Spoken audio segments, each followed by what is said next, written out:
രാജ്യസ്നേഹം കൊണ്ട് ഏതൊരു മനുഷ്യനും സല്യൂട്ട് ചെയ്യാൻ തോന്നുന്ന ചിലയിടങ്ങളുണ്ട്. രാജ്ഘട്ടും ജാലിയൻ വാലാബാഗും ചെങ്കോട്ടയുമടക്കം അങ്ങനെ നിരവധി ഇടങ്ങൾ. അതിലേറ്റവും പ്രധാനപ്പെട്ടതാണ് രാജ്പത്തിലെ ഇന്ത്യ ഗേറ്റ്.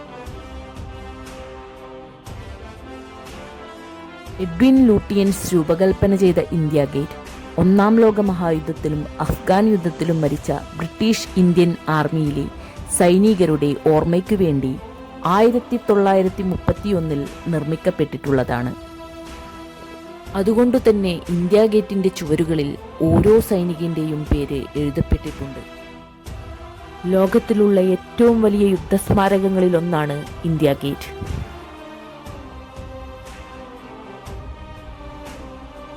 ഇന്ത്യയുടെ സ്വാതന്ത്ര്യലബ്ധിക്ക് ശേഷം ഇന്ത്യൻ സേനയുടെ യുദ്ധസ്മാരകമായ അമർ ജവാൻ ജ്യോതി ഇതിനുള്ളിൽ സ്ഥാപിക്കപ്പെട്ടു. 1971 ഇന്ത്യ പാക് യുദ്ധവിജയത്തിന് ശേഷം 1972 വീരമൃത്യു വരിച്ച ജവാന്മാരുടെ സ്മരണയ്ക്കു വേണ്ടി അതവിടെ സ്ഥാപിച്ചത്. ഇന്ന് ഇന്ത്യ ഗേറ്റിനുള്ളിൽ അമർ ജവാൻ ജ്യോതി കാണാൻ കഴിയില്ല. അരനൂറ്റാണ്ടായി അണയാതെ കത്തിയ അമർ ജവാൻ ജ്യോതിയുടെ ജ്വാല 2022 ദേശീയ യുദ്ധസ്മാരകത്തിലെ ജ്വാലയുമായി ലയിപ്പിച്ചു.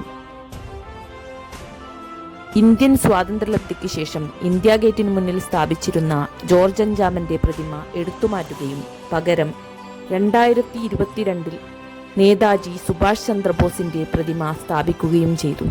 ഇന്ത്യ ഗേറ്റിൽ വന്നിട്ടുള്ള മാറ്റങ്ങളെക്കുറിച്ചുള്ള ചുരുക്കം ചില അറിവുകളാണ് ഞാൻ നിങ്ങളുമായി പങ്കുവച്ചിട്ടുള്ളത്.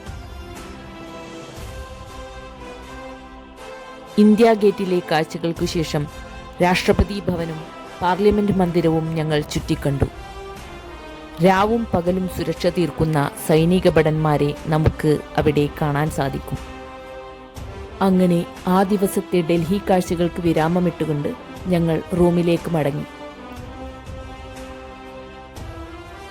രണ്ടാം ദിവസത്തെ ഡൽഹി സന്ദർശനം ആരംഭിക്കുന്നത് ഒരു മഴയോടുകൂടിയാണ്.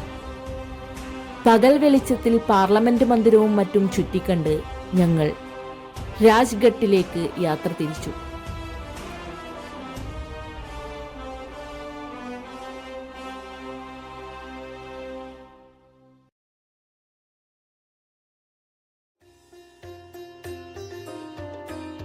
രാജ്ഘട്ട് നമ്മുടെ മഹാത്മാഗാന്ധി ഉറങ്ങുന്ന മണ്ണ്.